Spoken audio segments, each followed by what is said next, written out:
Next thing you know, the little kid in us takes over, and we get into trouble. We get into places that we didn't know we were going to be, and next thing you know, you are in trouble, and you might spend a day or 2 or 3 days out there. And that brings to mind one thing that I am going to talk about, and that would be this right here.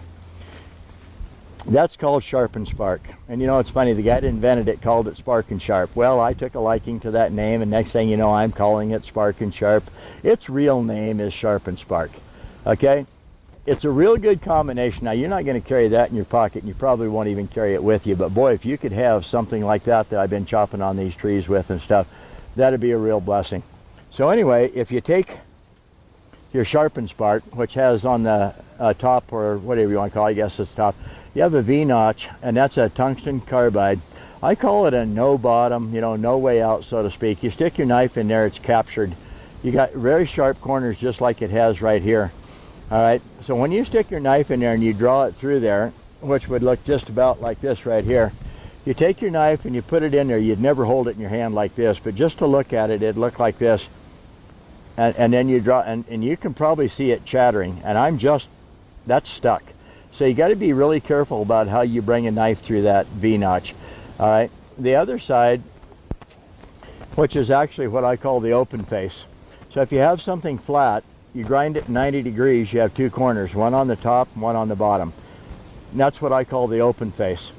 You have the handle, okay, it's about 4.5, 5 inches long.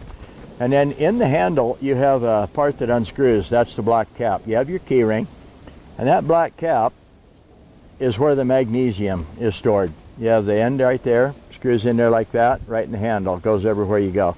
What a fantastic survival tool. I sharpen 43 different types of blades with that right there. Your fire starter here, you can carve magnesium off of it, and then light the magnesium, or you can cheat just a little bit.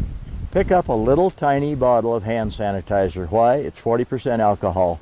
That 40% alcohol lights like gasoline. So you take your kindling, get a little kindling up there, a little bit of dry stuff, take your hand sanitizer, squirt it down in there, give it about 5 seconds to soak in a little bit, and then all you need to do is just give it one good flick, like that. Another one. See the sparks? You get just one of those little tiny sparks in that hand sanitizer, you got a fire. So cheat just a little bit. Now here's something else you can do to cheat a little bit. Take a tuna fish can, okay? Take a can opener with you. When you get out in the boonies, you eat the tuna fish. Take some crackers, but don't throw the can away. Why? That's going to become my stove. What I do is I take that little tiny tuna fish can, and I take some kindling and I put it in there. I put a little hand sanitizer. I put one spark in it. Now I have a very small contained fire. And you can cook food. You cook a rabbit over it, a leg at a time or something. You can boil coffee, boil water. You can clean out your tuna fish can, drink water out of a stream.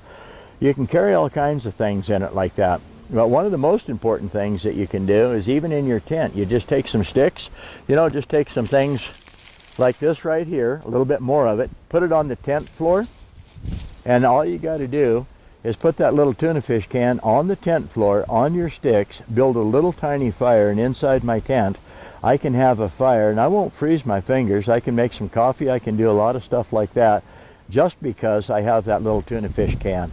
So, you can use bean can, poke some holes around the bottom, bend the top, put your fire in there. It'll suck air through the bottom holes, but it won't put it out because the air can get out through where you bent the top of the can. And that's pretty ingenious. So there's a lot of stuff that you can take with you that'll help you survive if you prepare just a little bit before you leave your vehicle, house, whatever you're going to do.